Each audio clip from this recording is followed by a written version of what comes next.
हर मौसम में बसंत ऋतु ही छाई हुई है, क्योंकि प्रभु विराजमान है। भौरों की पंक्तियां गुंजार कर रहे, मानो वेद की ऋचाएं भौरे बन करके प्रभु का यश गान कर रहे। हर समय शीतल मंद सुगंध वायु बह रही, नीलकंठ कोयल तोते पपीहा चकवे चकोर मोर, ये सब मंडली की मंडली प्रभु को घेरे रहते, दर्शन करते, कुहकते हैं, नृत्य करते हैं। जब से प्रभु बसे वहां तो हाथी सिंह बंदर सुअर हिरन ये कोई किसी को मार नहीं रहा, बैर नहीं कर रहा, सबके हृदय में शांति और प्रेम का संचार हो रहा है। करी के हरि कपि कोल कुरंगा, विगतो बैर बिचरहि सब संगा। और जब प्रभु वन विहार के लिए निकलते हैं तो ये सब भर नेत्र प्रभु की रूप माधुरी का पान करते हैं। चित्रकूट में प्रभु विराजमान है तो हिमालय को भी ईर्ष्या हो रही है। ये धन्य भाग चित्रकूट के, जहां स्वयं भगवान विराजमान है। हिमालय भी चित्रकूट का यश गान करता है। विंध्याचल तो बहुत आनंदित हो रहा है, क्योंकि चित्रकूट शिक्षण बिना परिश्रम ही हमको बहुत बड़ी बड़ाई मिल गई, क्योंकि सबसे बड़े प्रभु हमारे समीप विराजमान हैं। सारे के सारे सरोवर समुद्र नदी नद सब मंदाकिनी की बड़ाई करते हैं, क्योंकि रोज प्रभु जलपान करते हैं, स्नान करते हैं। धन्य है मंदाकिनी। आंखों वाले जितने जीव हैं सब प्रफुल्लित है प्रभु की रूप माधुरी का पान करके। वहां की भूमि फूली नहीं समा रही, क्योंकि प्रभु के चरण चिन्हों से युक्त है। वन स्वाभाविक सुंदरता मंगलमयता पवित्रता सुगंध फैलाए हुए है। आज प्रभु चित्रकूट में विराजमान है तो इससे बड़ा सुख त्रिभुवन में किसी को नहीं जितना चित्रकूट को है। लखनलाल बहुत सावधान होकर प्रभु की सेवा में है। सेवहि लखन करम मन बानी, जाए न सील स्नेह बखानी। लक्ष्मण जी मन से वचन से कर्म से आराध्य देव प्रभु सियाराम की सेवा में मगन है। और सीता जी को तो क्षण क्षण परमानंद की प्राप्ति हो रही प्रभु के साथ। ऐसा नहीं कि इनको ये लग रहा है मैं अयोध्या से अलग हूं या जनकपुर की सुख सुविधा से अलग हूं तो प्रभु के साथ बड़ा कष्ट मिल रहा है। नहीं, प्रभु की रूप माधुरी और चरणों की सेवा से सिया जी को प्रतिपल अद्भुत आनंद मिल रहा है। जब अपने स्वामी के साथ साथरी पे शयन करती है वैसा अनुभव होता है कि ना अयोध्या की वैसी सैया है न जनकपुर में वैसा सैया मिली जैसी प्रभु की समीपता। समझ रहे इसका भाव? अगर प्रभु समीप है, प्रभु का चिंतन है तो कैसी भी परिस्थिति हो वो त्रिभुवन में सबसे सुखदायी परिस्थिति होती है जब प्रभु का स्मरण है, प्रभु का सानिध्य है। जो प्रभु के सुमिरन में है वो कुछ भी त्याग सकते हैं। सुमिरत राम ही तजहि जन त्रन सम विषय विलास। भगवान का जो सुमिरन करते हैं, ये जो कहते हैं ना कि मेरा मन नहीं मानता और भोगों में बहुत, आपका सुमिरन कमजोर है। अगर आपका भजन सुमिरन ठीक चल रहा है तो तिनके की तरह त्याग दोगे, कोई भी विषय तुम्हें परास्त नहीं कर सकता। जब जब प्रभु सुखद बैठे होते हैं तब तब याद आती है महाराज कैसे होंगे, बहुत विकल होंगे। अयोध्यावासी कैसे होंगे, बहुत विकल हो। और जब भरत जी को पता चलेगा तब क्या होगा, तो प्रभु विकल हो जाते हैं। फिर लखनलाल सिया जी समझाती है, राम लखन सीता सहित सोहत परन निकेत। सुंदर पर्णकुटी में सियाराम जी विराजमान है, लखन जी विराजमान है। लक्ष्मण जी का चित्त हर समय कैसे प्रभु को सुख पहुंचाए। जैसे नेत्र की पलक नेत्रों की रक्षा में तत्पर रहती है। सेवहि लखनु सिय रघुबीर ही। उदाहरण दिया, जिमि अविवेकी पुरुष शरीर ही। जैसे अज्ञानी जीव अपने शरीर को हर समय दुलार करता रहता है, ऐसे लक्ष्मण जी हर समय सिया राम की सेवा में, उनका एक ही उद्देश्य, अद्भुत अद्भुत। 14 वर्ष कभी लेटे नहीं, 14 वर्ष सोए नहीं। हर जब सिया राम जी शयन करे तो वीरासन में बैठे हुए जग रहे। अद्भुत अद्भुत स्वरूप, लखन लाल का अद्भुत स्वरूप। प्रभु वास कर रहे हैं चित्रकूट में। इधर जब निषाद राज को प्रभु ने वापस कर दिया था तो लौट करके आके देखा तो जहां सुमंत्र जी को छोड़ के गए थे वहीं सुमंत्र जी पड़े हैं। हिम्मत ही नहीं हुई अयोध्या तरफ जाने की। ये निषाद राज देखकर बड़ा दुखी हुआ। सुमंत्र जी के मुख से बस निकल रहा हा राम हा राम हा राम। धरती पर पड़े हैं, रथ खड़ा है। प्रभु जब छोड़ के गए तब से अभी तक ऐसे ही है। निषाद को लगा रहे और घोड़े उधर को देख के हिनहिनाते हैं जिधर प्रभु गए हैं। ना घास ना पानी, बस घोड़ों की आंखों से जल बह रहा। सुमंत्र जी पड़े हुए। निषाद तो व्याकुल होकर के सुमंत्र जी को ऐसे गोद में सर उठाया और कहा, आप विषाद छोड़िए, आप बड़े विवेकवान ज्ञानी हैं, आप परमार्थ के रहस्य को जानने वाले हैं। अगर आपकी ऐसी स्थिति होगी तो फिर अयोध्या आप धैर्य धारण कीजिए। बहुत समझा करके सुमंत्र जी को चेतना आए, बैठाला रथ पर, आप बैठिए और आप शीघ्र जाकर अयोध्या में सूचना दीजिए, क्योंकि सब बाट जो रहे हैं आपकी। सुमंत्र जी जब घोड़ों को इशारा करते चलने का तो लौट पड़ते हैं। जिधर राम जी गए उधर देखकर जोर जोर से हिनहिनाते हैं, आंखों से अश्रु बहा रहे हैं। अगर कोई भी वहां जो निषाद के परिकर में हा राम बोल देता है तो उसकी तरफ घोड़े देखते हैं। देखो पशु ऐसे प्रेम से युक्त हैं अयोध्या के, तो उनके जनों की क्या होगी, क्या दशा होगी। निषाद राज तो बहुत हृदय में व्यथित हो रहा है। 4 बड़े बलवान निषाद साथ में किए कि आप जाइए और अयोध्या पहुंचाकर सुमंत्र जी को वापस आ जाइए। वो अपने स्वामी से प्रेरित होकर सुमंत्र जी को लेकर अयोध्या की तरफ चले। सुमंत्र जी को कुछ होश ही नहीं, बस राम राम बैठे हैं केवल रथ में। अयोध्या की तरफ रथ चल रहा है। वो सोच रहे, हाय प्राण क्यों नहीं निकल जाते। मैं महाराज को क्या बताऊंगा कि सिया राम लखन वनवास गए, उनकी क्या दशा होगी।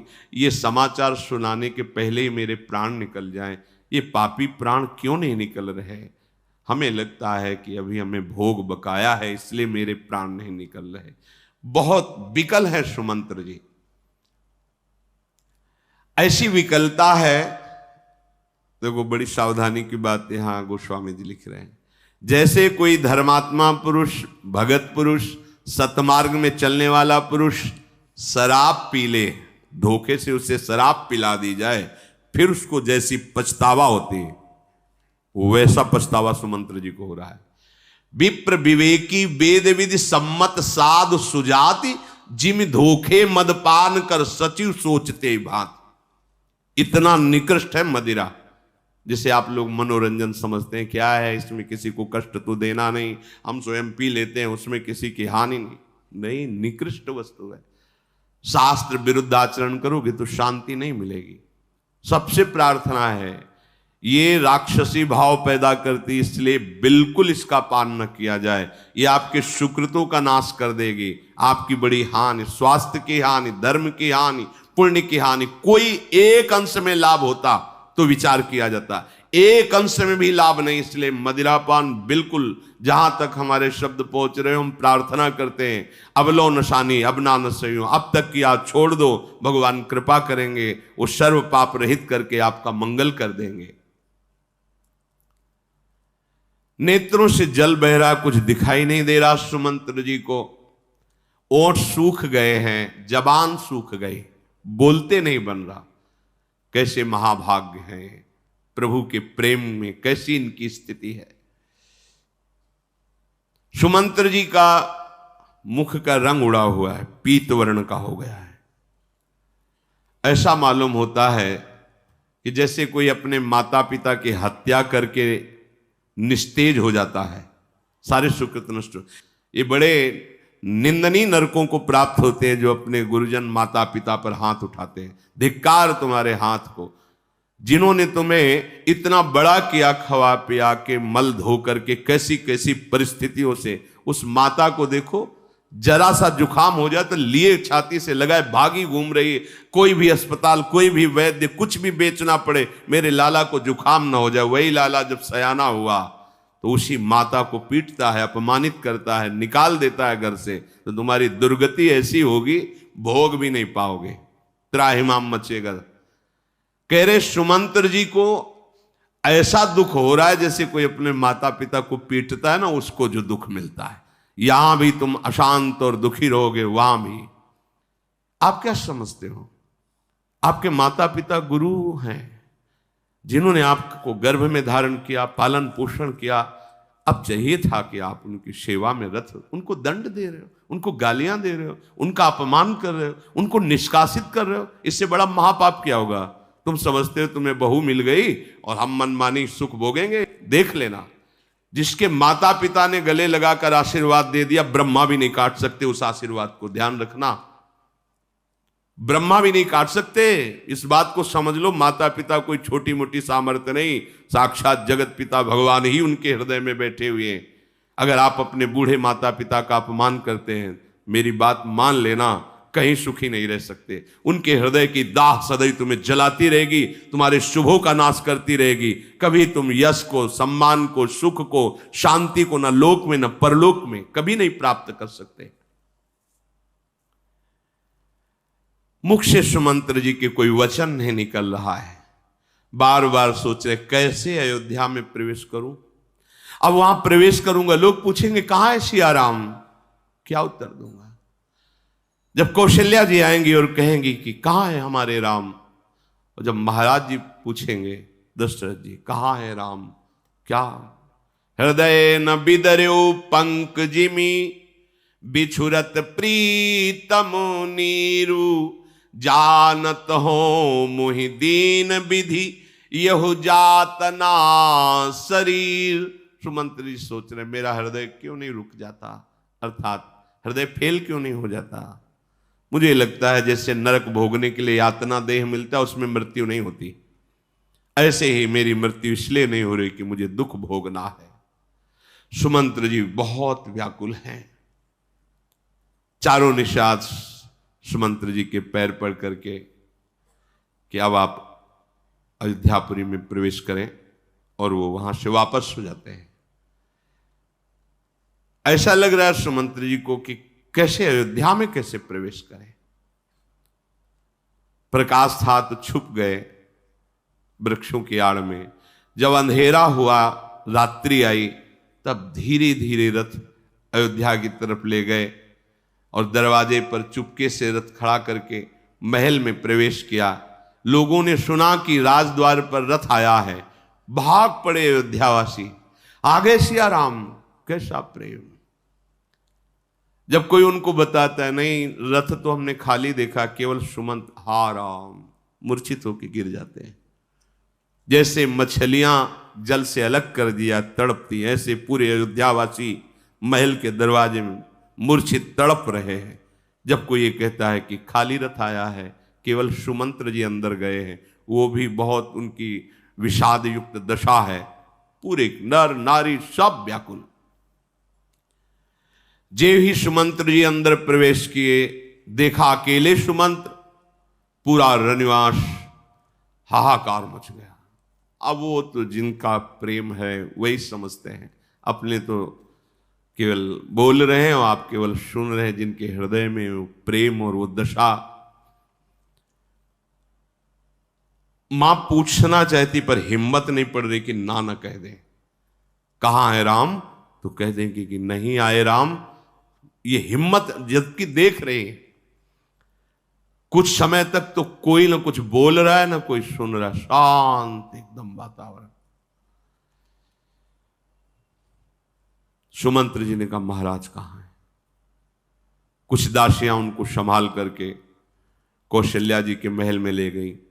महाराज को यहां विराजमान किया गया। देखा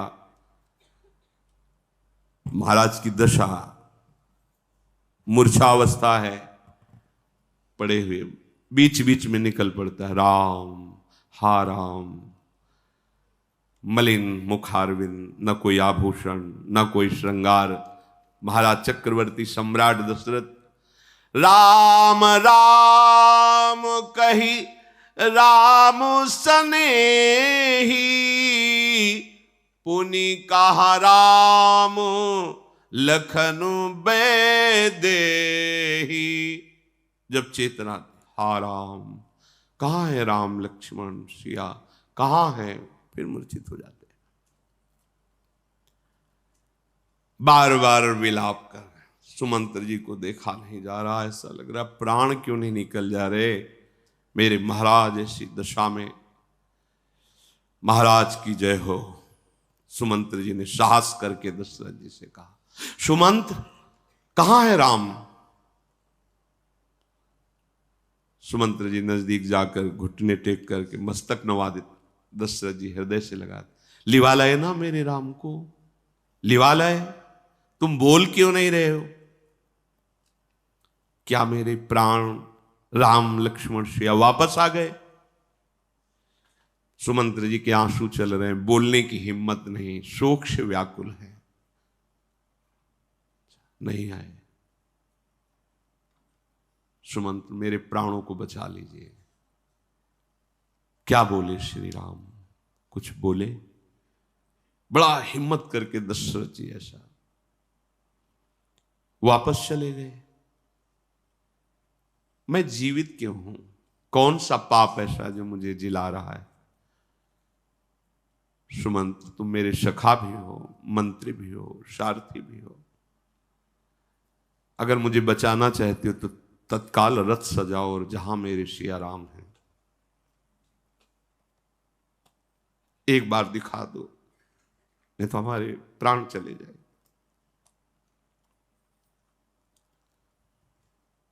सुमंत्र जी बार बार महाराज को हृदय से, महाराज धैर्य धारण करो, ये पूरी प्रजा आपके भरोसे है, अगर आप तो फिर प्रजा कैसे जीवित रहेगी। महाराज आप ज्ञानी हैं, साधु समाज का सेवन किया है, आप धैर्यवान हैं, आप जानते हैं कि जन्म मरण, मिलना बिछुड़ना, लाभ हानि, ये सब विधान के अनुसार होता है। महाराज शोक का त्याग करो। सुमंत्र कुछ राम ने कहा है। पहला निवास तमसा के तीर पर हुआ, दूसरा गंगा जी के पावन तट पर गंगा का जलपान करके स्नान किया और गुहराज निषाद ने बड़ी सेवा की। श्रृंगबेरपुर पहुंचे, वहां बट के दूध से अपनी जटाएं बनाई और निषाद राज से नाव मांगी। सियाजू को चढ़ा करके रामजू लखन सहित नौका से उस पार हुए। लक्ष्मण जी हर समय धनुष और बाण से तैनात रहकर आठों पहर राम जी की सुरक्षा करते हैं।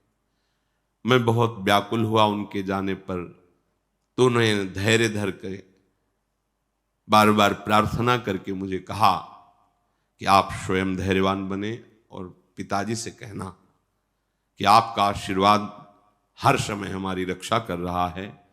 हमारी तरफ से महाराज के चरण पकड़कर कहना कि आपका पुण्य सदैव हमें सतमार्ग में प्रेरित कर रहा है। आप कभी दुखी मत होइए, मैं बहुत जल्दी 14 वर्ष व्यतीत करके आपके चरणों के दर्शन पाऊंगा।